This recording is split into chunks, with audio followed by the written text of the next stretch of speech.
Breaking చూస్తున్నాం. Visakha oxygen tower లో delivery boy పై దాడి వ్యవహారంలో సీసీ కెమెరా విజువల్స్ బయటకొచ్చాయి. డెలివరీ బాయ్ అనిల్ విషయంలో ఫ్లాట్ ఓనర్ ప్రసాద్ అత్యంత పాశవికంగా వ్యవహరించారు. బయటకు వెళ్లకుండా అనిల్ ను ఆపి దాడి చేశాడు. అనిల్ కాలర్ పట్టుకొని గేట్ దగ్గరకు తోసుకుంటూ వెళ్లాడు. ఈ సందర్భంగా ప్రసాద్ కు అనిల్ కు మధ్య తీవ్ర వాగ్వాదం జరిగింది. దీంతో సెక్యూరిటీ గార్డ్ టేబుల్ పై ఉన్న ప్లాస్టిక్ పైపును తీసుకొని అనిల్ ను కొట్టాడు. ప్రసాద్ ఇక పక్కనే ఉన్న ఓ వ్యక్తి ప్రసాద్ ను ఆపడానికి ప్రయత్నించినా అతనితోనూ ప్రసాద్ గొడవ పెట్టుకున్నాడు. ప్రసాద్ ఆపకుండా కొడుతుండటంతో సహనం నశించిన అనిల్ అతడిపై దాడి చేశాడు. అనిల్ తిరిగి కొట్టడంతో ప్రసాద్ మరింత రెచ్చిపోయాడు. బయటకు వెళ్లిపోతున్న అనిల్ ను సెక్యూరిటీ గార్డ్ ఆపినప్పుడు కూడా అతన్ని ప్రసాద్ తీవ్రంగా కొట్టాడు. ఆ దెబ్బలకు తట్టుకోలేక అనిల్ కింద పడిపోయినా ప్రసాద్ మాత్రం వదలకుండా కొడుతూనే ఉన్నాడు. చివరకు అనిల్ తో బలవంతంగా లెటర్లు రాయించుకున్న ప్రసాద్ అతన్ని బట్టలు విప్పించి అండర్వేర్ మీద గేట్ బయటకు పంపించాడు.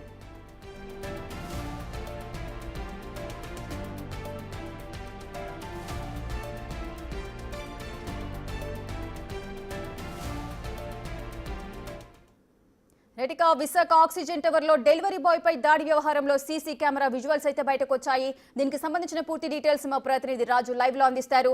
రాజు, డెలివరీపై దాడి ఏ విధంగా జరిగిందో అది మొత్తం కూడా A to Z మనకు సీసీ కెమెరా విజువల్స్ లో కనిపిస్తున్నాయి. దీనికి సంబంధించిన ఓవరాల్ గా మీ దగ్గర ఉన్న అప్డేట్స్ ఏంటి?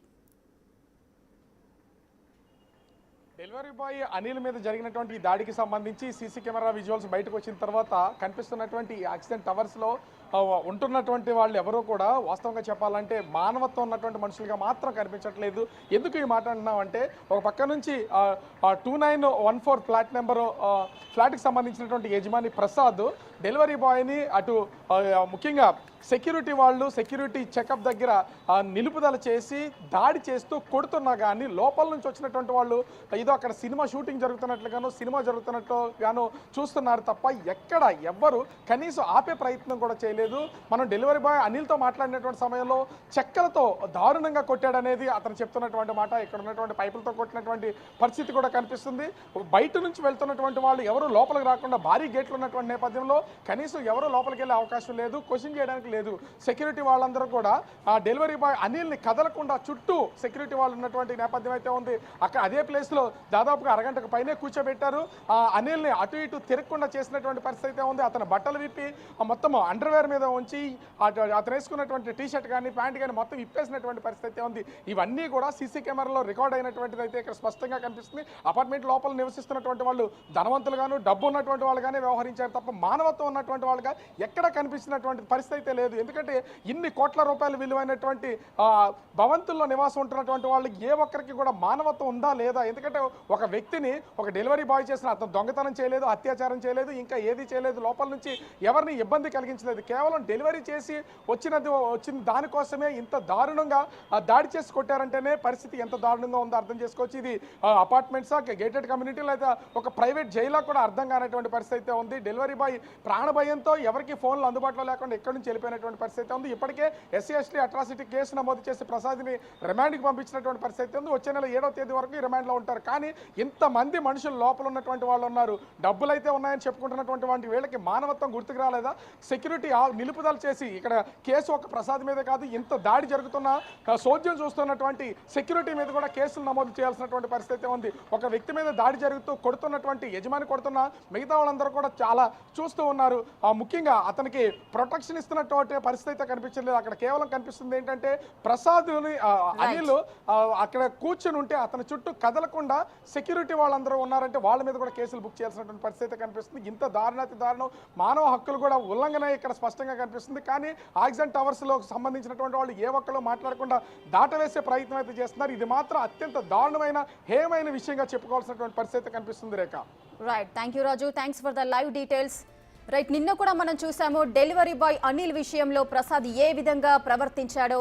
కేవలం పొట్టకూటి కోసం ఆయన డెలివరీ చేసుకుంటున్నాడు అనిల్. సో ఆయనని అన్న అని పిలిచిన నేపథ్యంలో నన్నే అన్న అని పిలుస్తావా అంటూ కూడా ఎంతో కోపానికి ఉద్రిక్తుడై ఆ ప్రసాద్ అయితే అనిల్ పైన ఏ విధంగా దాడి చేశాడు, బట్టలు విప్పించి మరి ఆయనని ఏ విధంగా అవమానించాడో ఆ విజువల్స్ కూడా మనము సీసీటీవీ దృశ్యాలు మనం చూస్తున్నాము బిగ్ టీవీ స్క్రీన్ పైన ఎక్స్క్లూజివ్గా. ఇదే అంశానికి సంబంధించి మా ఎగ్జిక్యూటివ్ ఎడిటర్ అశోక్ లైవ్ లో సిద్ధంగా ఉన్నారు, తనతో మాట్లాడదాం. అశోక్, డెలివరీ బాయ్ అనిల్ విషయంలో ఫ్లాట్ ఓనర్ ప్రసాద్ ఎంత పాశవికంగా ప్రవర్తించాడో మనం చూస్తున్నాం. దీన్ని ఏ విధంగా చూడొచ్చు మనం? ఎస్, ఇవాళ కనుక సీసీ ఫుటేజీ లేకపోతే ఎవరైతే ఇప్పుడు కేసు పెట్టిన వ్యక్తి ఉన్నాడో స్విగ్గీ డెలివరీ బాయ్ అనిల్దే తప్పు అన్నట్టుగా సొసైటీ అంతా కూడా నమ్మేది. ఎందుకంటే ప్రసాద్ కూడా దాన్ని అట్లా క్లెయిమ్ చేసేవాడు. పోలీసుల ముందు కూడా తన మీద కేసు లేకుండా ఎదురు అనిల్ మీద కేసు పెట్టించి అతన్ని ఈ పాటికి అరెస్ట్ కూడా చేయించి ఉండేవాడు. ఎప్పుడైతే పోలీసులు అది కూడా సీతమ్మ ద్వారా పోలీసులు అలర్ట్ అయ్యారు, ఇమ్మీడియట్గా అపార్ట్మెంట్ దగ్గరికి వెళ్ళి అసలు ఏం జరిగింది ఏంటనేది ఎంక్వైరీ చేశారు, ప్రత్యక్ష సాక్షుల్ని ప్రశ్నించారు, అక్కడ ఉన్న సీసీ ఫుటేజ్ మొత్తాన్ని కూడా కలెక్ట్ చేసుకున్నారు. ఆ సీసీ ఫుటేజ్లో ఎప్పుడైతే అత్యంత పాశవికంగా దారుణంగా దుర్మార్గంగా ఈ ప్రసాద్ అనే ప్లాట్ ఓనర్ అనిల్ని అత్యంత దారుణంగా కొడుతున్న దృశ్యాలు చూసిన తర్వాత పోలీసులు అది మొత్తం కూడా నమ్మి ఆ తర్వాత అతని మీద SC/ST అట్రాసిటీ కేసు పెట్టారు. ఒకవేళ ఈ సీసీ ఫుటేజ్ పరిశీలించకపోయినా, ఈ ఫుటేజ్లో కనుక అవి దృశ్యాలు ఎక్కడ కూడా లేకపోయినా ఈ పాటికి అనిల్ జైల్లో ఉండేవాడు. సో ఈ సీసీ ఫుటేజ్ వల్లే ఇవాళ అతను అత్యంత దారుణంగా కొట్టిన ఆ ప్రసాద్ అనే వ్యక్తి జైల్లో కూర్చున్నాడు. అది కూడా అట్రాసిటీ కేసు నమోదయ్యి. ఇక్కడ ఎంత దుర్మార్గం అంటే ఈ ఫ్లాట్ యజమాని ప్రసాద్ అనే వ్యక్తి ఒకటి కులాహంకారం, రెండు డబ్బుందన్న అహంకారం, ఒకటి తన దగ్గర పని చేయడానికి వచ్చిన వ్యక్తులన్నా లేకపోతే తనకి డెలివరీ చేయడానికి వచ్చిన వ్యక్తులన్నా కూడా అత్యంత దారుణమైన చులకన భావన. అందువల్లే ఇక్కడ అసలు వివాదం ఎందుకు స్టార్ట్ అయింది అంటే అందరూ ప్రతి ఒక్కళ్ళు అనుకుంటుంది ఏంటంటే అపార్ట్మెంట్కి వెళ్ళి డెలివరీ ఇచ్చిన తర్వాత ఇతనితో ఏదో వాగ్వాదం జరిగింది లేకపోతే గొడవ జరిగింది అనుకుంటున్నారు. అసలు గొడవకి మూల కారణం ఏంటంటే కంప్లైంట్ లెటర్లో క్లియర్గా రాశాడు. నిన్న మా కొలీగ్ రాజు ఎవరైతే డెలివరీ బాయ్ అనిల్ ఇల్లు నర్సీపట్నం అవతల ఎక్కడ ఏజెన్సీలో ఉంది, ఇంటి దగ్గరికి వెళ్ళి అనిల్తో కూడా మాట్లాడిచ్చాడు. మాట్లాడిచ్చినప్పుడు అతను చెప్పిన వివరణ అతను కంప్లైంట్లో రాసింది రెండు కూడా సేమ్ యాజ్ ఇట్ ఈజ్గా ఉన్నాయి. అసలు వివాదానికి మూల కారణం ఏంటంటే ఈ ఆక్సిజన్ టవర్స్ అనే బహుశా ఇదంతా కూడా ధనవంతులు ఎక్కువ మంది ఉన్నారు, చాలా లగ్జరీ అపార్ట్మెంట్స్ మాదిరిగా మనకు కనిపిస్తూ ఉన్నాయి. ఆక్సిజన్ టవర్స్లో 29వ ఫ్లోర్లో బి బ్లాక్ 29వ ఫ్లోర్లో ఉండే ఈ ప్రసాద్ అనే వ్యక్తి అక్కడెక్కడో డైమండ్ పార్క్ దగ్గర ఉన్న నెహ్రూ బజార్ నుంచి చేపలు ఆర్డర్ పెట్టాడు, ఫిష్ ఆర్డర్ పెట్టాడు. అది కూడా స్విగ్గీ ఇన్స్టామార్ట్ డెలివరీ బాయ్ ద్వారా తెప్పించుకునేలా ఇతను చేపలు ఆర్డర్ పెట్టాడు. అది కూడా ఎక్కడ డైమండ్ పార్క్ నెహ్రూ బజార్ అంటే సీతమ్మ దారికి డైమండ్ పార్క్కి మధ్య కనీసం 3.5 కిలోమీటర్లు 4 కిలోమీటర్ల డిస్టెన్స్ ఉంటుంది. అన్ని కిలోమీటర్ల అవతల ఉన్న నెహ్రూ బజార్లో చేపలు ఆర్డర్ పెట్టాడు.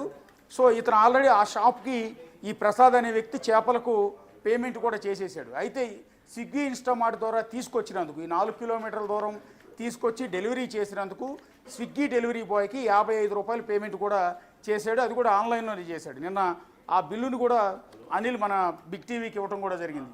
సో 55 రూపాయలు పేమెంట్ చేసిన తర్వాత అతని చేపలు తీసుకోవడానికి అంటే ఇతను ఆర్డర్ పెట్టిన షాపు దగ్గర కలెక్ట్ చేసుకోవడం కోసం అనిల్ నెహ్రూ బజార్కి వెళ్ళాడు. వెళ్ళిన సందర్భంలో ఇతను పెట్టిన ఆర్డర్లో అడ్రస్ అనేది క్లియర్గా లేదు.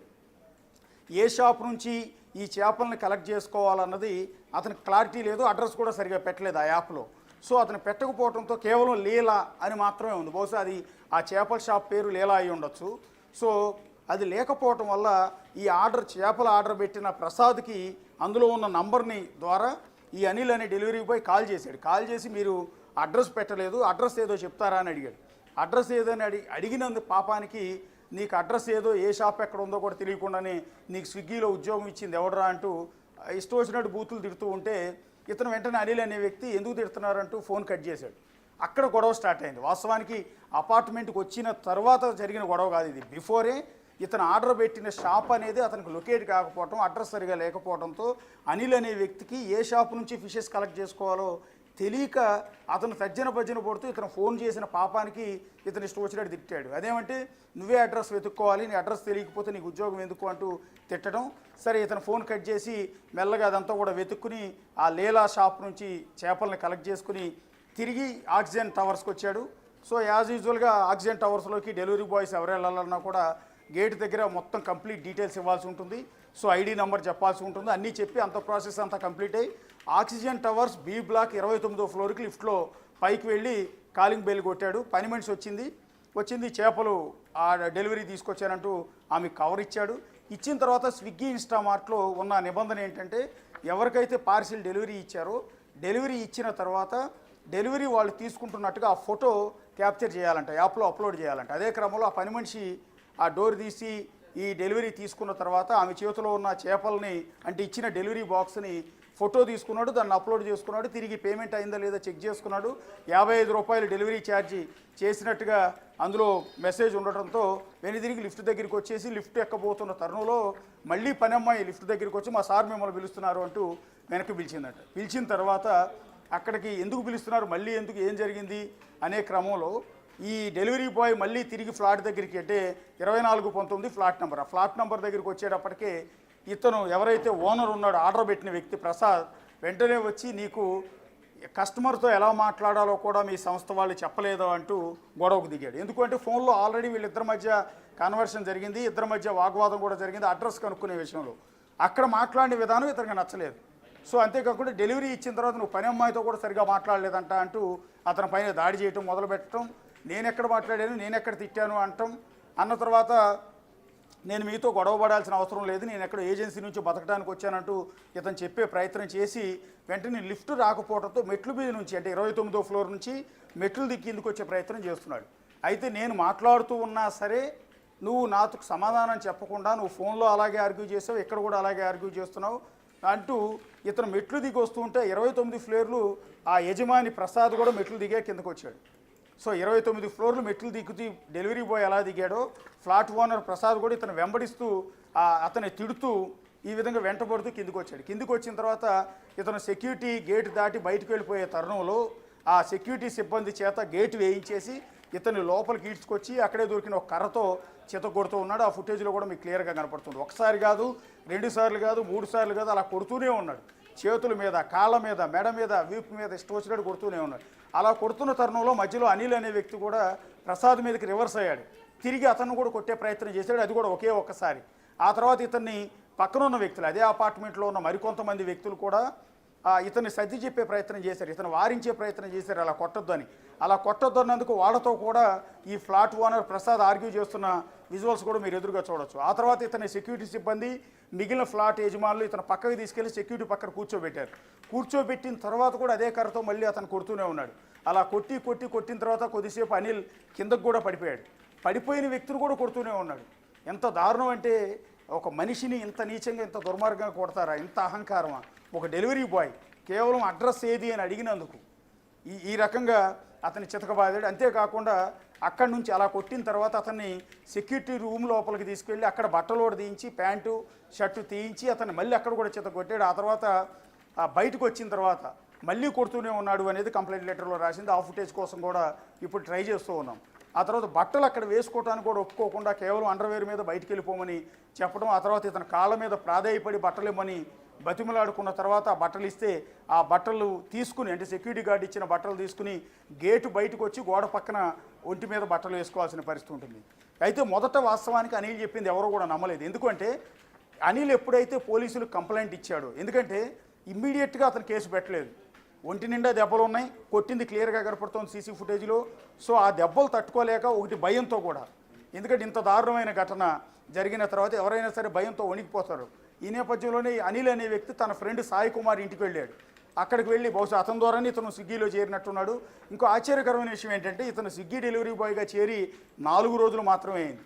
4వ రోజే ఇంతటి దారుణమైన ఘటన అతను ఫేస్ చేయాల్సి వచ్చింది. ఈ రకంగా దెబ్బలు తినాల్సి వచ్చింది. నిన్న మన ఇంటర్వ్యూలో కూడా చెప్తున్నాడు, ఇక పైన స్విగ్గీ డెలివరీ బాయ్గా ఉద్యోగానికి వెళ్ళనని అతను చెప్తున్నాడు, పంపనని అతని తండ్రి కూడా చెప్తున్నాడు. ఎందుకంటే ఇంతటి ప్రాబ్లం ఫేస్ చేస్తున్నామంటే ఎవరు కూడా సిటీకి వచ్చి ఈ ఉద్యోగాలు చేయడానికి ఇంట్రెస్ట్ చూపించరు. సో ఇక్కడ ఇలా కొట్టిన తర్వాత ఒక 3 రోజుల పాటు అతను హాస్పిటల్లో కూడా జాయిన్ అయ్యాడు. గాజువాక్ వచ్చి గాజువాకలో ఆసుపత్రిలో జాయిన్ అయిన తర్వాత పోలీసుల దగ్గరికి వెళ్ళి ఈ ప్రసాద్ చేసిన దుర్మార్గం పైన కేసు పెట్టాడు. ఎప్పుడైతే ఈ ప్రసాద్ పోలీస్ స్టేషన్లో కేసు పెట్టాడో, సీతమ్మధార పోలీస్ స్టేషన్లో, ఆ పోలీసుల నుంచి ఫ్లాట్ ఓనర్ ప్రసాద్కి కాల్ వచ్చింది, సమాచారం తెలిసింది. తెలిసిన వెంటనే ఏం చేశాడంటే ఇతను మధ్యాహ్నం 2 గంటలకు అనిల్ పోలీస్ స్టేషన్లో కంప్లైంట్ ఇస్తే సాయంత్రం 5 గంటలకి, అంటే ఒక 3 గంటల తర్వాత తన ఇంటి పని మనిషిని తీసుకెళ్ళి పని మనిషి చేత ప్రసాద్ పోలీస్ స్టేషన్లో కేసు పెట్టించాడు. అదేంటంటే డెలివరీ ఇవ్వడానికి వచ్చిన వ్యక్తి నా చెస్ట్ మీద చేయేసాడని, తను చేయి పెట్టుకుని బలవంతం చేయబోయాడని ఆమె చేత కంప్లైంట్ రాయించి ఇచ్చారు. ఇక్కడ కూడా మనం ఆలోచించాల్సింది ఏంటంటే బేసిక్గా దెబ్బలు తిన్న ఈ బాధితుడు అనిల్ కేసు పెట్టింది 3 రోజులు డిలే తర్వాత, 3 రోజుల తర్వాత కేసు పెట్టాడు. విచిత్రం ఏంటంటే ఇతను పెట్టిన కేసు 3 రోజుల తర్వాత ఇతను కేసు పెడితే ఇతను కేసు పెట్టిన 3 గంటల తర్వాత అతను కేసు పెట్టించాడు. ఇక్కడ కూడా మనకు అర్థమవుతుంది, ఎందుకంటే ఆ కేసు ఆల్రెడీ కేసు ఫైల్ అవుతుంది కాబట్టి దాని నుంచి తప్పించుకోవడానికి తన ఇంట్లో పనిచేస్తున్న పని మనిషిని అడ్డం పెట్టుకుని పని మనిషి చేత ఇతని మీద రేప్ కేసు లాంటిది పెట్టించే ప్రయత్నం చేశాడు. కానీ ఎప్పుడైతే పోలీసులు ఇద్దరు కేసులు కూడా తీసుకున్నారు, ఇద్దరు పైన కూడా కేసు నమోదు చేశారు. డెలివరీ బాయ్ అనిల్ పైన, కంప్లైంట్ ఇచ్చిన ప్రసాద్ పైన, ఇద్దరు పైన కూడా కేసులు నమోదు చేశారు. కానీ సీతమ్మదారు పోలీసులు వెంటనే అలర్ట్ అయ్యి అపార్ట్మెంట్ దగ్గరికి వెళ్ళి అక్కడ ఉన్న సీసీ ఫుటేజ్ మొత్తాన్ని కూడా పరిశీలించి ప్రత్యక్ష సాక్షుల్ని, సెక్యూరిటీ గార్డుల్ని అందరినీ కూడా ప్రశ్నించిన తర్వాత అసలు విషయం బయటపడింది. దుర్మార్గం అంతా కూడా ఫ్లాట్ యజమాని ప్రసాద్ దగ్గరే ఉంది, ఇతనిదే తప్పు లేదని ధృవీకరించుకున్న తర్వాతే ప్రసాద్ మీద SC/ST అట్రాసిటీ కేసు పెట్టారు. ఎందుకంటే ఇతను 29 ఫ్లోర్లు పైనుంచి కిందికి దిగొస్తున్న తరుణంలో నువ్వు ఎక్కడి నుంచి వచ్చావు, నీ బతుకేంటి, నువ్వు ఎలా ఎక్కడ ఉద్యోగంలో చేరావు ఏంటంటూ ఇతను కొట్టుకుంటూ తీసుకొస్తూనే అతను అడుగుతూనే ఉన్నాడు. అంటే నేను నర్సీపట్నం ఏజెన్సీ నుంచి వచ్చాను అంటే నువ్వు ఏ క్యాస్ట్ అని కూడా అడిగాడంట.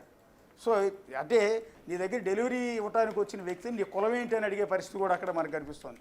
సో నేను SC మాల కులానికి సంబంధించిన వ్యక్తినని ఎప్పుడైతే డెలివరీ బాయ్ అనిల్ చెప్పాడో ఆ కులాన్ని పట్టుకుని కూడా దానికి బూతులు యాడ్ చేసి తిడుతూ కొట్టుకుంటూ కిందికి తీసుకొచ్చాడు అనేది కంప్లైంట్ లెటర్లో రాసిన అంశం. ఈ నేపథ్యంలోనే ఇప్పుడు ప్రసాద్ పైన SC/ST అట్రాసిటీ కేసు పెట్టి అతన్ని న్యాయమూర్తి ముందు హాజరుపరిచారు. ప్రస్తుతం రిమాండ్ కూడా తరలించారు, జైల్లో ఉన్నారు. సో ఇక్కడతో అవ్వలేదు ఈ కేసు. సో ఇప్పుడు సీసీ ఫుటేజ్ ఇప్పుడు బయటకు వచ్చిన తర్వాత ప్రపంచం మొత్తానికి కూడా తెలుస్తుంది. నిన్నటి వరకు భావించింది ఏంటంటే డెలివరీ బాయ్ అనిల్ ఏదో ఖచ్చితంగా ఏదో తప్పు చేస్తుంటాడు, ఇతను ఖచ్చితంగా అపార్ట్మెంట్ దగ్గర డెలివరీ ఇవ్వడానికి వెళ్ళినప్పుడు ఆ అమ్మాయి చేత అసభ్యంగా ప్రవర్తించడం, లేకపోతే ఆ అమ్మాయి చెప్పినట్టుగా అమ్మాయి చేయబట్టుకునే ప్రయత్నం చేసి ఉంటాడేమో అన్న అనుమానం చాలామందిలో కూడా ఉంది. ఎంత మొత్తుకున్నా అనిల్ ఎంత మొత్తుకున్నా కూడా, ఎంత కంప్లైంట్ ఇచ్చినా కూడా సీసీ ఫుటేజ్ కనుక లేకపోతే అందరూ కూడా అదే నిజమని నమ్మేవాళ్ళు.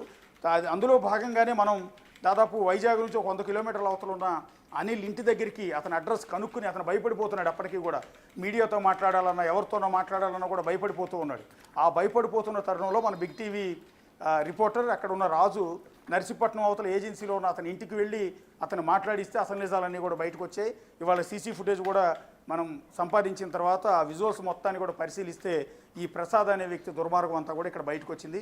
సో SC/ST అట్రాసిటీ కేసులో ఇరుక్కున్నాడు కాబట్టి ఇప్పట్లో బెయిల్ వచ్చే అవకాశం కూడా లేదు. క్లియర్ ఎవిడెన్స్ కూడా ఉంది ఇక్కడ కొడుతున్నది కాబట్టి సో ఇతనికి శిక్ష పడే అవకాశం కూడా చాలా క్లియర్గా కనిపిస్తోంది. ఇప్పుడు జరుగుతున్నది ఏంటంటే Swiggy and Zomato delivery boys అంతా కూడా ఏకమయ్యారు. ఇంత పాశవికంగా దారుణంగా కొట్టిన ప్రసాద్ అనే వ్యక్తికి మాత్రమే కాదు, ఎంటైర్ ఆక్సిజన్ టవర్స్ మొత్తానికి కూడా ఎవరికి మేము డెలివరీ ఇచ్చేది లేదని వాళ్ళందరూ కూడా తీర్మానించారు. సో మిగిలిన ఫ్లాట్ ఓనర్స్ అంతా కూడా తప్పు చేసింది అతనైతే మాకెందుకు ఈ శిక్ష, మాకు డెలివరీ చేయండి అంటూ బతిమాలుకునే పరిస్థితి అక్కడ కనిపిస్తోంది. ఇక రెండోది ఏంటంటే ఇక్కడ మనం గమనించాల్సింది ఆ సీసీ ఫుటేజ్లో కూడా మీరు గమనించవచ్చు, అక్కడ చాలామంది జనాల మూమెంట్ ఉంది. సెక్యూరిటీ గార్డ్ ఏమో గేటు క్లోజ్ చేసేయమన్నాడు, ఎందుకంటే ప్రసాద్ అనే వ్యక్తి క్లోజ్ చేయమన్నాడు కాబట్టి. అలాగే మిగిలిన వ్యక్తుల్లో ఎవరు కూడా ఆపే ప్రయత్నం చేయట్లేదు. ఒక్కరు మాత్రం ఎవరో టచ్ చేసుకున్న ఒకే ఒక్క వ్యక్తి మాత్రం వచ్చి కొట్టొద్దని తన చేతిలో కర్రలాక్కునే ప్రయత్నం చేశాడు తప్ప మిగిలిన వాళ్ళు ఎవరూ కూడా అంత దారుణంగా కొడుతూ ఉంటే బట్టలు కూడా తీసి మరీ కొడుతూ ఉన్నా కూడా ఆపే ప్రయత్నం చేయలేదు, అడ్డుకోలేదు. ఒకవేళ అడ్డుకుని ఉంటే పరిస్థితి వేరుగా ఉండేది. సో ఎవ్వరికి రాకూడదని. ఒక్క నిమిషం మీరు హోల్డ్లో ఉండండి. డెలివరీ బాయ్ అనిల్ ఏం మాట్లాడారో ఇప్పుడు చూద్దాం.